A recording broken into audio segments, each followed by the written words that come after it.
आजकल घर घर में महाभारत मची है। आजकल घर घर में विचित्र स्थितियां हैं। विवाह होते ही बहुओं के नखरे अलग हैं, बेटों के नखरे अलग हैं। मां बाप की खाट या तो खेत में होती है या फिर किसी वृद्धाश्रम में होती है। आजकल माताओं को त्यागा जा रहा। ऐसी ऐसी घटनाएं इस देश की जब सुनते हैं तो रूह कांप जाती है इस देश में। अरे कभी भला याद करना तुम, मां वो है जो खुद गीले में सोती रही पर तुम्हें सूखे में सुलाती रही। मां वो है जो खुद भूखी रही तुम्हें खिलाती रही। मां वो है खुद रोती रही पर तुम्हें हंसाती है। मेरी बेटियों और मेरे बेटों, मेरे भाइयों, हम तुमसे प्रार्थना करना चाहेंगे, तुम खूब बड़े बन जाओ, खूब पढ़ लो, लिख लो, सब कुछ कर लो, पर 4 दिन की जिंदगी में 4 दिन के मिले हुए व्यक्ति के लिए कभी भी अपने मां बाप का दिल मत दुखाना। कोई तुम्हें नया मिला वो तो आज मिला। हां, हम कह सकते कि वो तुमसे प्रेम कर सकता है, बहुत प्रेम कर सकता है, इसमें कोई संदेह नहीं, पर कभी विचार करना वो 20 साल जो मां बाप ने तुमसे प्रेम किया उसका क्या होगा।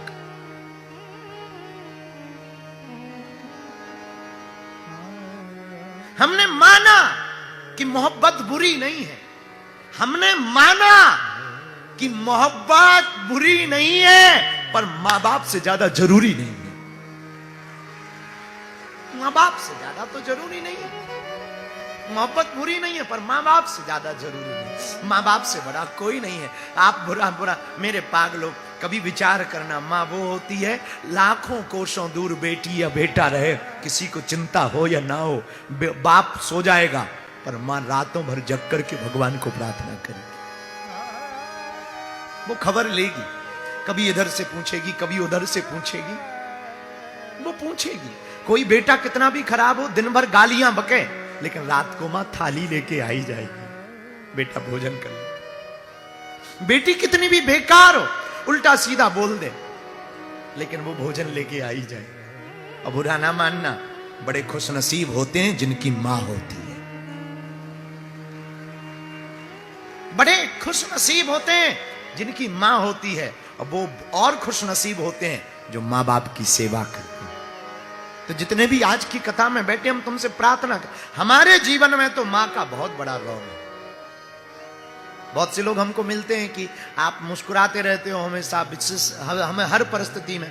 हमारे जीवन में तो हमारी मां ने मुस्कुराना सिखाया। बचपन में जहां हम रहते थे गांव में, अभी भी वहीं रहते गांव में ही, तो जब भोजन नहीं हुआ करते थे तो गांव में भिक्षा मांगने के लिए हमारी मां हमें भेजती थी। तिलक लगा देती थी, धोती पहना देती थी महाराज जी, और एक थैला दे देती थी। तो गांव में हम भिक्षा मांगने जाते थे, पर हमारी मां ने एक सूत्र दिया था, हमें आज भी याद है। हमारी मां कहती थी, बेटा घर से बाहर जब भी निकला करो मुस्कुराते हुए निकला करो, ताकि दुनिया वालों को यह पता ना लगे कि हम गरीबी में जी रहे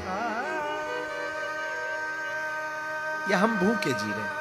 और वो आदत हमारी बचपन में डल गई थी। उसके बाद में फिर आज हम भले ही कोसों दूर रहते अपनी मां से, बाहर ही रहते, धाम पर मिलना नहीं हो पाता, हम धाम पर व्यस्त रहते, सेवा करते रहते, लेकिन कितने भी दूर रहे वो हमसे बात, भले ही कई बार अब तो ऐसी हालत हो गई व्यस्तता की 2-2, 3-3 दिन बात नहीं हो पाती है, वो हमसे बात नहीं कर पाए। पर हमारे अगल बगल जो रहते ना, उनको रोज पूछे, गला ठीक है, सोए हैं, भैया ने खाया है कुछ, वो पूछ लेगी। है हमसे 1000 किलोमीटर दूर, 500 किलोमीटर दूर, लेकिन कभी ये एहसास नहीं होने दिया कि वो दूर है, हर पल पास है।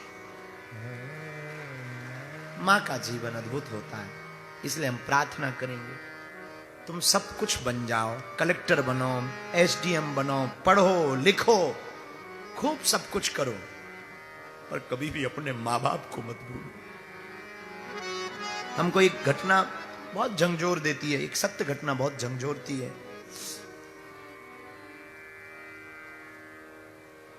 किसी वृद्धाश्रम में हमारा जाना हुआ, बहुत पुरानी बात है, तो कथा चल रही थी वहां, तो लोगों ने कहा कि यहां बगल में वृद्धाश्रम है और आप चलो। हमने कहा चलते हैं। सुबह सुबह के वही 9-10 बजे होंगे सुबह के, हम गए तो सब बूढ़ी बूढ़ी माताएं और दादाजी हमको मिलने आए। तो हम पार्ले जी कुछ फल थे, सबको बांट रहे थे, फल दे रहे थे। पर हम जब से गए तब से हम देख रहे थे कि एक बूढ़े दादा और दादी खिड़की पे खड़े, वो आ ही नहीं रहे। उन्होंने एक दो बार देखा हमें, लेकिन वो आए नहीं मिलने। तो जब बहुत देर हो गई तो हमने एक दादी जी को पूछा, सब बैठी हुई बात कर रही थी हमसे, तो हमने एक दादी को पूछा कि क्या बात है, वो जो दादा दादी खिड़की पे खड़े हैं वो बड़े देर से खड़े हुए हैं, वो आ नहीं रहे हैं, उनकी तबीयत ठीक है, उनकी स्थिति ठीक है, क्या बात है, वो आ क्यों नहीं रहे हमसे मिलने के लिए, क्या कारण है? उन्होंने जो जवाब दिया हमारा तो कलेजा फट गया। वो धीरे से एक बूढ़ी मां बोली, महाराज क्या बताएं, वो जो बूढ़े दादा दादी है ना, जिस खिड़की पे खड़े हुए हैं ना, उस खिड़की से उनके बेटे का घर दिखता है। एक छोटा सा पोता है, वो पोता से ये लोग इतना प्यार करते हैं, बहू ने जबरदस्ती लड़ लड़ करके इनको वृद्धाश्रम में भेज दिया दोनों को, पर दोनों पोते से बड़ा प्यार करते हैं। तो वो दिन भर इसलिए खिड़की पे खड़े रहते कि पोता जब स्कूल जाता, बस में बैठता, तो वो दिखाई पड़ जाता है, और जब आता बस से उतर के अंदर जाता तो दिखाई पड़ जाता है। उसको एक झलक देखने के लिए वो पूरे दिन भर खिड़की पे खड़े रहते। तो हमने ये सुना, हमारी आंख फूट गई। अरे भगवान, हम आपको प्रार्थना करें, माई बाप जितने भी हमारी कथा सुन रहे आज, हम आपको प्रार्थना करें, तुम खूब बड़े बनो, तुम बहुत बड़े बनो, तुम सब कुछ करना, पर हमारी प्रार्थना है कभी भी अपने मां बाप को दुखी मत करना, मां बाप को मत रुलाना। मां बाप से बड़ा कुछ भी नहीं है दुनिया। वो मां की आंचल, वो मां की खुशबू, वो मां की लोरियां, वो उसका डांटना, वो पिता का भी डांटना। भला मां बाप किस बच्चे का बुरा चाहते हैं, वो तो भला ही चाहते हैं। वो सुने सुने आंगन, कभी विचार करना, उन पुराने दिनों में लौटना, उनको याद करना। अकेले में हम तो जी लेते हैं, आज भी हमारी आदत है। हम जाएंगे, कभी कभी हमें मौका मिलेगा, हम रात को ही अपनी एक दो लोगों को ले पड़ते हैं, सबको छोड़ देते हैं, एक आध आदमी को लिया, अपने ही गांव में वो पुरानी गलियों में घूमते हैं जहां खेले हम। वो पुराना, अभी भी हमारी माँ का घर है, पुराना घर, माँ बाबूजी जहां हम तीनों रहते थे, एक छोटी सी झोपड़ी, उसको थोड़ा ठीक ठाक किया हमने। अभी भी हम कई बार उसी में रात को रुक जाते, वहीं वो चूल्हे की रोटी, वो डिब्बी के तेल से, वो केरोसिन के तेल से डिब्बी का जलना, लाइट नहीं है तो केरोसिन के तेल से एक बोतल में मिट्टी का तेल भर दिया, बाती लगा दी, उसका जलना, वो आनंद अलग है। हम प्रार्थना करेंगे, तुम्हारा परमात्मा तब प्रसन्न हो सकता जब तुम्हारा माता पिता प्रसन्न हो। परमात्मा की प्रसन्नता का पहला राज, पहला रहस्य हमसे कोई कहे तो परमात्मा की प्रसन्नता का पहला रहस्य, परमात्मा की प्रसन्नता का पहला राज यही है कि तुम अपने माँ बाप और अपने गुरु को प्रसन्न रखो। जिसने भी अपने माँ बाप और गुरु को प्रसन्न रखा, वो दुनिया में परमात्मा को प्रसन्न कर लेगा। बुरा मत मानना, जिन्होंने भी अपने माँ बाप और गुरु को प्रसन्न नहीं कर पाए, वो परमात्मा को क्या खाक कर पाएंगे? परमात्मा को नहीं कर सकते। परमात्मा की प्रसन्नता का पहला सूत्र है, तुम्हें नर में नारायण दिख नहीं रहे तो नारायण में तुम्हें क्या खाक नारायण दिखेंगे? जब तक तुम्हें नर में नारायण नहीं मिलेंगे, जब तक तुम्हें माँ बाप में परमात्मा नहीं दिखेंगे, तो तुम उस ब्रह्म को कहां देख पाओ? उस परमात्मा को जो अखंडानंद है, जो अखिल ब्रह्मांड का नायक है, जो कोटि सूर्य समप्रभा है, जो तेजोमय है, जो रसो वैसा है, जो कण कण में व्याप्त है, उस ब्रह्म को देखने के लिए आपके पास अगर कोई आईना होना चाहिए तो पहले आईने का प्रयोग एक होना चाहिए, अपने माँ बाप और गुरु में अपने परमात्मा को देखना चाहिए। अगर तुम माँ बाप और गुरु में परमात्मा को देखोगे तो हमें लगता है कि तुम परमात्मा को पा पाओगे, वरना बड़ा कठिन है। तो इस पूरी कथा पंडाल के अंदर बैठे हुए जितने भी पढ़ने लिखने वाले बेटी या बेटियां, बुरा ना मानना, बेटा और बेटी वो महान नहीं है जो माँ बाप के नाम से जाना जाए। जिन्हें माँ बाप के नाम से पहचान मिले वो बेटा और बेटी महान नहीं है। बेटा और बेटी तो वो महान है जिनके नाम से माँ बाप को जाना जाए। बेटा बेटी महान है। और तुम अपना ऐसा ऐसा करियर बनाओ, मेरी बच्चियों, तुम मेरे बच्चों, तुम ऐसा करियर बनाओ, तुम ऐसी सफलता पाओ, अपने बगल में तुम स्टार लगाओ, ताकि तुम्हारी माँ या तुम्हारा बाप किसी गली की नुक्कड़ की पान की दुकान के चाय के ठेली के पास खड़ा हो जाए, अगर तुम्हारा पिता, तो लोग कहें ये फलाने का बाप जा रहा है, ये उसका पिता जा रहा है, ये उसकी मां है। ऐसे करियर को चुनो, ऐसी जिंदगी को चुनो, बाकी तो सब होता रहेगा, बुरा मत मानना।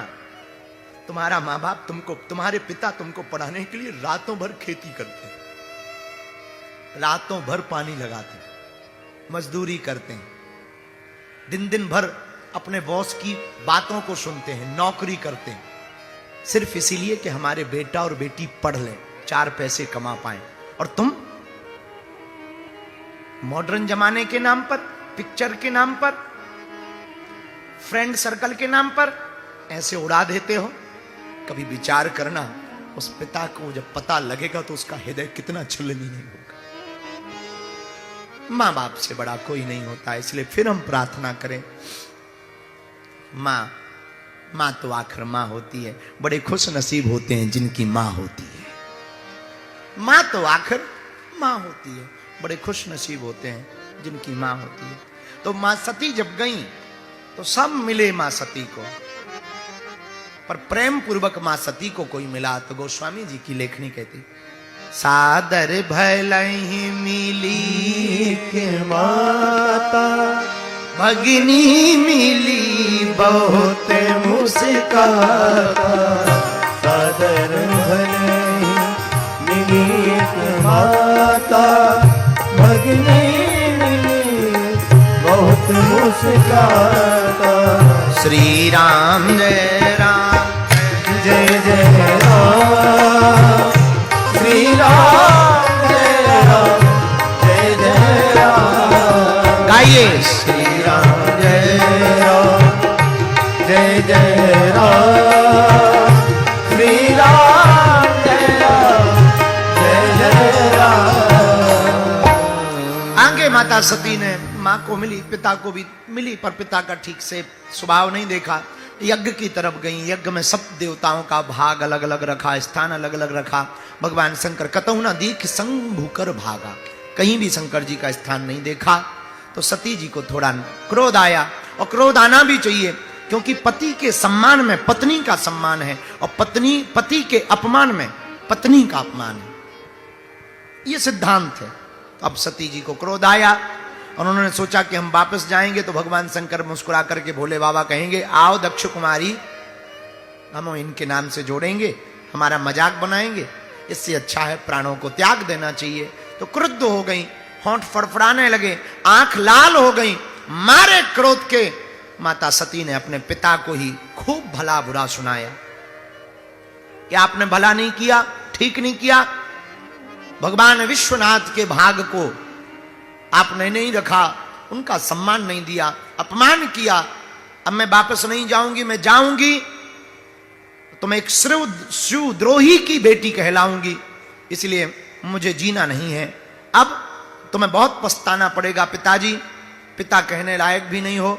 बहुत सी बातें माता सती ने कही। अंत तो गत्वा भगवान शंकर को मन में ध्यान रख करके कहा, हे भगवान, हे चंद्रमौलेश्वर भगवान, हे भूत भावन महादेव, दोबारा जन्म मिले, दोबारा आपके ही चरण मिले, ऐसी प्रार्थना करके क्रोधाग्नि को प्रकट किया। माता सती ने अपने शरीर को त्याग दिया। हर हर महादेव। अंत तो गत्वा भगवान शंकर को पता लगा, तो गणों को भेज करके यज्ञ को विध्वंस कराया। जितने देवी देवता, वीरभद्र को भेजा, गणों को भेजा, सब देवता जितने सम्मिलित थे सबको दंड दिया। किसी की दाढ़ी पटा ली, भृगु जी की दाढ़ी पटा ली, किसी के दांत फोड़ दिए, किसी की आंखें निकाल ली, सबको दंड दिया। यहां तक कि राजा दक्ष के सिर को काटकर हवन कुंड में कर दिया स्वाहा। राजा दक्ष को भी दंड दे दिया। सब देवता रोते हुए ब्रह्मा जी के पास गए, महाराज हम लोगों की बुरी दुर्दशा है। ब्रह्मा जी बोले, जब हम नहीं गए तो तुम लोग क्यों गए? अकेले अकेले ज्यादा खाने पीने का शौक है, ज्यादा यज्ञ में सम्मान पाने का शौक है, अब पाओ बढ़िया से। भृगु जी बोले महाराज हमारी तो बुरी दुर्दशा है, हमारी आदत है हम बात करते हैं तो डांडी पर हाथ फेरते हैं, अब डांडी नहीं है, अब कहां पर हाथ फेरें? तो ब्रह्मा जी बोले और तो कोई उपाय नहीं है, एक ही उपाय है। बोले क्या? बोले क्षणे रुष्टा क्षणे तुष्टा, रुष्टा तुष्टा क्षणे क्षणे। भगवान शंकर का स्वभाव है, थोड़े में प्रसन्न हो जाते हैं, थोड़े में नाराज हो जाते हैं। चलो उनके पास। सात देवता धीरे से ब्रह्मा जी से बोले तुम आगे हो जाओ, कहीं नाराज ना होवे, तो अभी तो दांत ही भर टूटे, कहीं बिल्कुल ही ना टूट जाए। आप आगे हो जाओ, हम पीछे हैं। सब देवता पीछे, ब्रह्मा जी आगे। अब देवता पीछे खड़े होकर के हाथ जोड़कर स्तुति करने लगे। आइए 2 मिनट हम भी भगवान शंकर की स्तुति को, पंचाक्षरी मंत्र को गा लेते हैं, इसके बाद कथा में आगे बढ़ते। ओम नमः शिवाय, ओम नमः शिवाय, नमः शिवाय, ओम नमः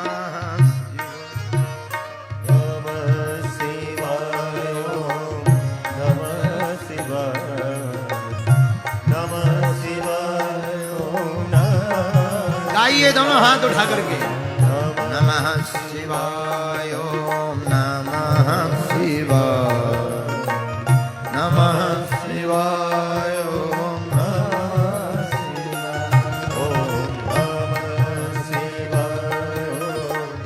नमः शिवाय, नमः शिवाय, ओम नमः शिवाय। शिव गंगाधर